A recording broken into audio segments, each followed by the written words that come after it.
हे पार्थ, प्राणी के लिए आवश्यक है कि प्राणी अपने मन को काबू में करके अपने अंतर में झांक कर आत्मा को देखे। तब उस आत्मा के अंदर उसे परमात्मा का प्रकाश स्पष्ट दिखाई देगा। उसी को परमात्मा का साक्षात्कार कहते हैं। तुम तो कहते हो कि अपने अंतर में झांक कर आत्मा को और उस आत्मा में प्रकाशित परमात्मा को पहचानो, अर्थात आत्मा से अलग कोई और है जो आत्मा को पहचानेगा। ये किसको कह रहे हो कि आत्मा को पहचानो? कौन पहचानेगा अंतर की आत्मा को? तुम्हारा मन। मन? हाँ, तुम्हारा मन। परंतु तुम तो कहते हो कि मन माया के भ्रमजाल में फंसाकर प्राणी को बहुत नाच नचाता है, फिर वह आत्मा और परमात्मा की ओर क्यों ले जाएगा? तुमने ठीक प्रश्न किया अर्जुन। उसका उत्तर यह है कि जब तक तुम अपने आप को मन और विषयों के अधीन रहने दोगे, तब तक वो तुम्हें नाच नचाता रहेगा। हे पार्थ, मनुष्य का शरीर एक रथ की भांति है।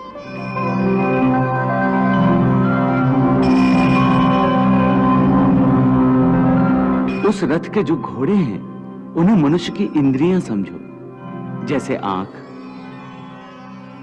नाक,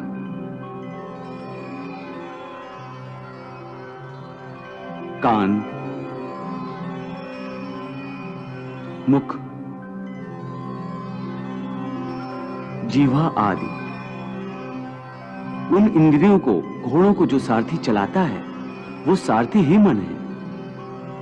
और उस रथ में बैठा हुआ जो उस रथ का स्वामी है, वही आत्मा है।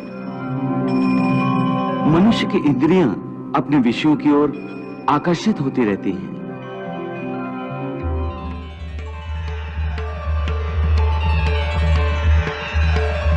और उसका मन इंद्रियों को उनके विषयों की ओर ही दौड़ाता रहता है।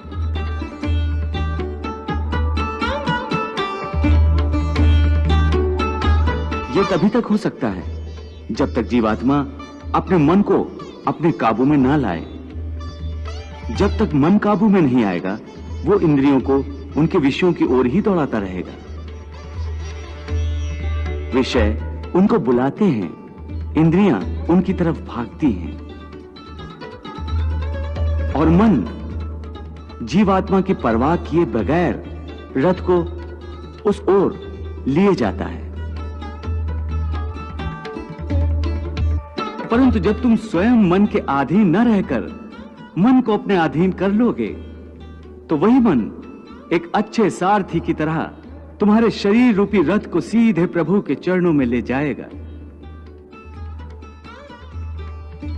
मन है शरीर के रथ का सारथी, रथ को चाहे जिधर ले जाए।